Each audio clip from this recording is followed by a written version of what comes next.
ये जो अपराधी हैं, आतंकवादी हैं, मैं इनके बारे में बात करना चाहता हूँ।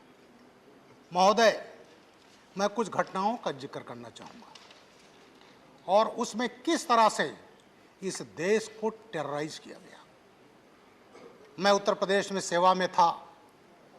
23 नवंबर 2007 को कचहरी में ब्लास्ट हुए। लखनऊ, अयोध्या और बनारस मारे गए 1.5 दर्जन लोग। और उसके बाद जब ये घटना हुई उसके 2 मिनट पहले टेरर मेल आया मीडिया को, हम ब्लास्ट करने जा रहे हैं, जो करना हो कर लो।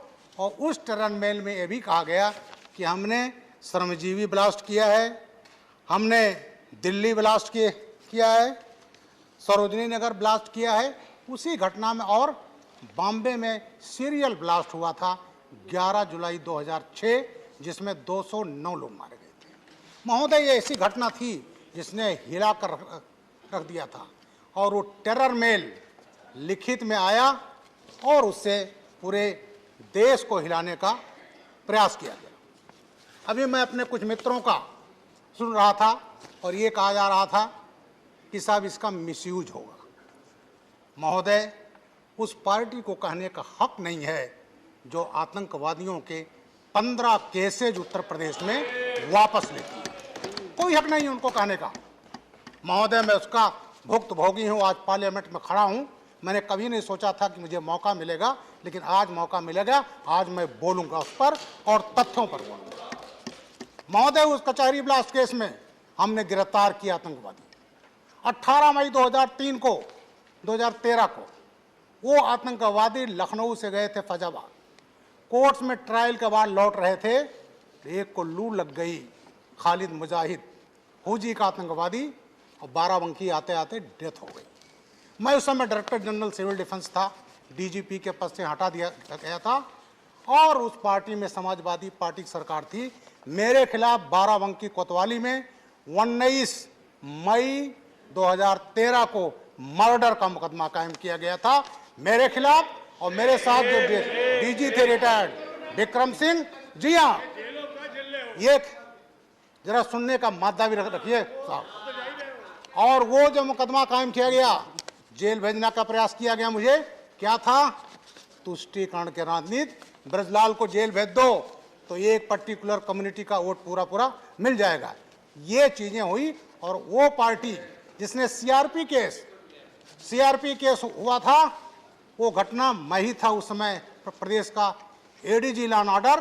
रामपुर सीआरपीएफ हमारे 7 जवान मारे गए थे। 31 दिसंबर बटे 1 जनवरी 2008 की रात में हुआ था। AK-47 से हमला हुआ था और हमारे ही निर्देशन में इंडिया कमांडर लश्कर तोयबा का हाफिज सईद का मैं लाया था।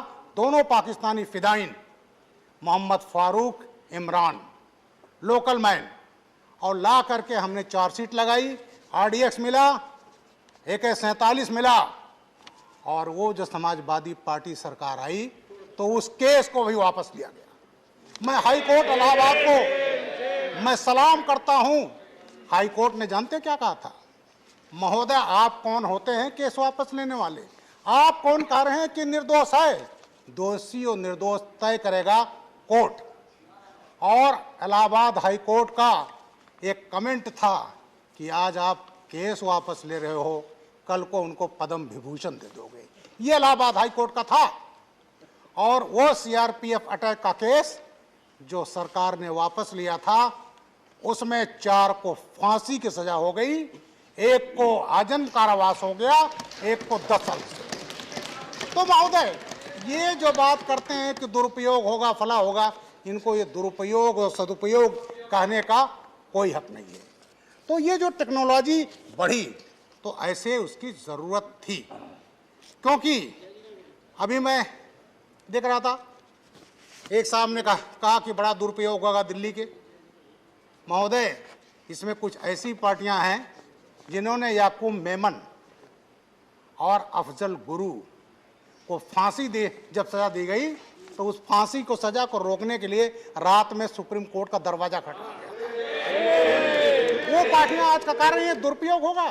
फांसी की सजा जिसको सुप्रीम कोर्ट से हो चुकी है जो लटकने जा रहा है और उसके पक्ष में खड़े हैं। टुकड़े टुकड़े गैंग को सपोर्ट करने वाले। अफजल, हम शर्मिंदा हैं, तेरे कातिल जिंदा हैं। सुप्रीम कोर्ट ने निर्णय दिया इस पार्लियामेंट पर अटैक का महोदय, और पार्लियामेंट अटैक के जब होता है उस मुलजिम को सजा होती है। तो ये पार्टियां तमाम ऐसी हैं जो दस्तखत करके रात में सुप्रीम कोर्ट का दरवाजा खटखटाया गया था उनको छुड़वाने के लिए। इसलिए महोदय, ये जो कहा गया दुरुपयोग होगा, ये दुरुपयोग नहीं, वो पार्टियां बोल रही हैं जो हमेशा इसका दुरुपयोग करती रही।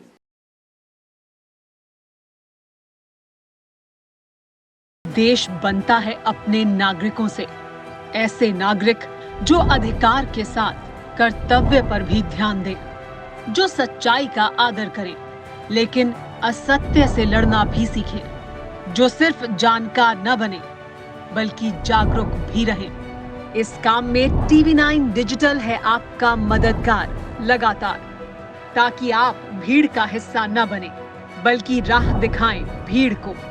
देखते रहिए TV9 डिजिटल।